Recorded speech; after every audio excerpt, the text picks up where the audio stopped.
이번 시간에는 문화 변동에 따른 문제점에 대해서 살펴보도록 하겠습니다. 자, 우선 문화가 무엇인지부터 다시 복습해 볼게요. 문화는 넓은 의미에서 우리들의 생활 방식이라고 생각하면 되겠습니다. 우리의 생활 방식은 굉장히 다양한데요. 핸드폰도 가지고 있고,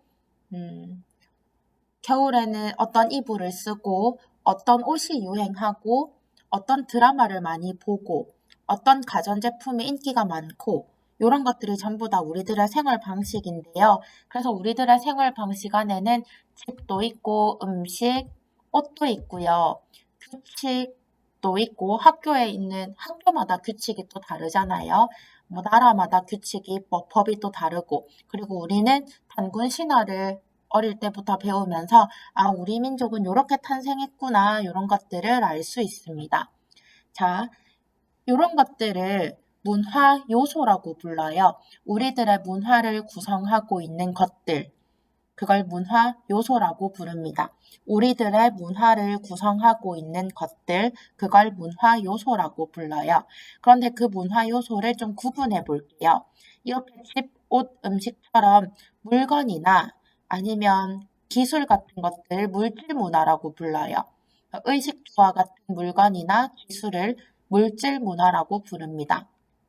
반면에 규칙과 같은 제도, 신화와 같은 뭔가 정신적인 창작물, 이런 것들을 비물질 문화라고 불러요. 이 비물질 문화는 구분을 좀 하거든요.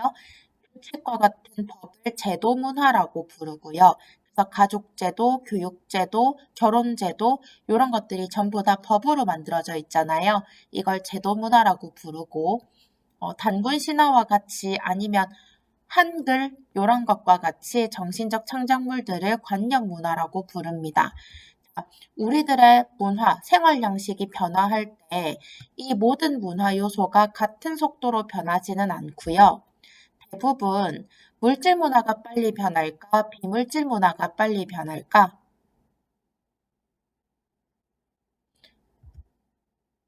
예를 들어서 핸드폰 카메라의 화질은 빠르게 좋아지고 있죠. 그런데 이 핸드폰을 사용한 몰카범을 처벌하는 법은 빠르게 만들어지지 않고 있어요. 그래서 물질 문화는 대부분 빠르게 변동하지만 그에 비해서 비물질 문화는 변화하는 속도가 느린 것을 알 수 있습니다.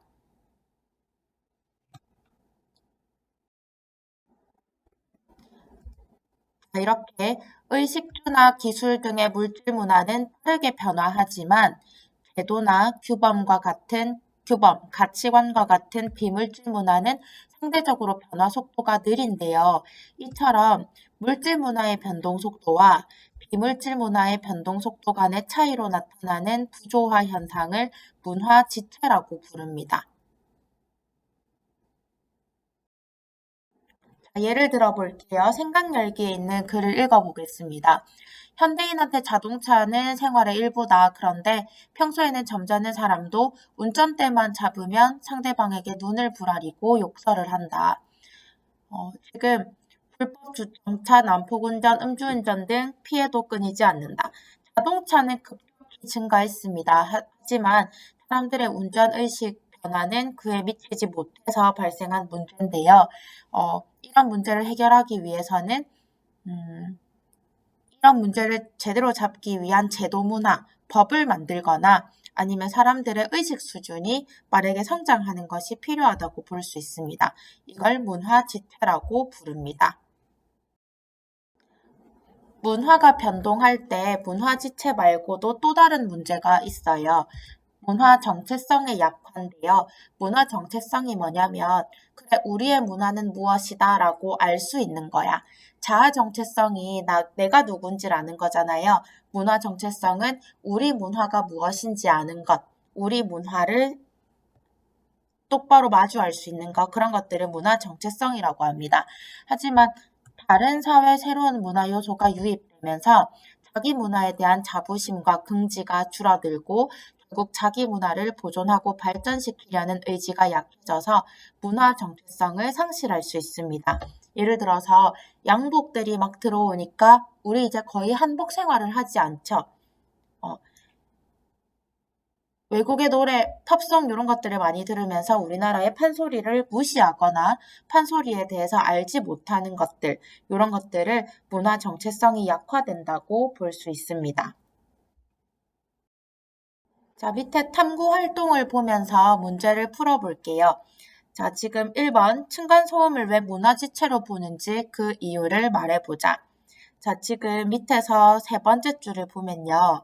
빠른 물질 문화의 변화 속도를 거주 문화가 따라잡지 못해 일어나는 이와 같은 현상은 쓰레기 배출, 공동시설의 사용, 애완동물 관리 등 많은 부분에서 나타난다. 자, 요글 전체적으로 한번 읽어보길 바랄게요.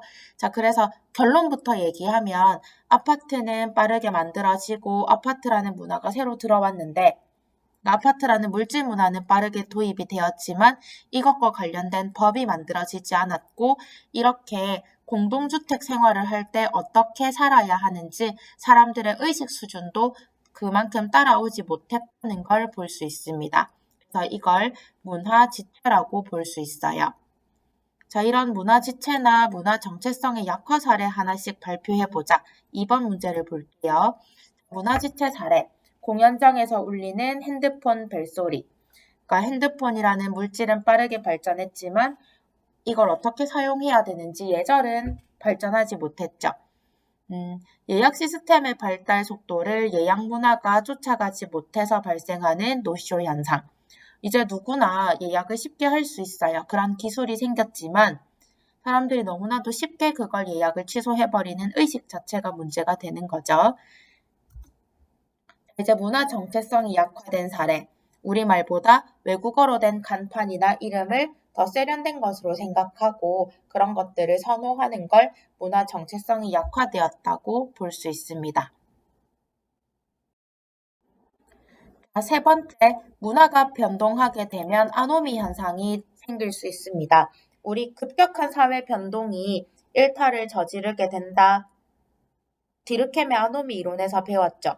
급격한 사회 변동으로 인해서 기존의 가치관이나 규범은 무너졌는데 이걸 대체할 수 있는 새로운 가치관과 규범이 확립되지 않은 무규범의 상태, 가치관의 혼란, 규범의 혼란 이런 것들을 아노미 현상이라고 부릅니다. 그래서 요 뜻 그대로 살펴보면 디르케메 아노미 이론이 생각날 거예요. 이렇게 문화 변동으로 나타나는 문제를 해결하기 위해서는 일단 문화지체가 있었죠. 문화지체로 나타나는 부작용을 해소하기 위해서는 물질 문화의 변동에 적응할 수 있도록 새로운 가치나 규범을 확립해야 합니다. 그리고 사회 구성원의 합의에 따라 새로운 규범을 확립해서 아노미 현상에 대처하는 노력도 필요하고요. 이와 더불어 문화의 정체성 혼란을 극복하기 위해서는 우리 문화의 자부심과 긍지를 가지고 문화 변동에 대처해야 합니다.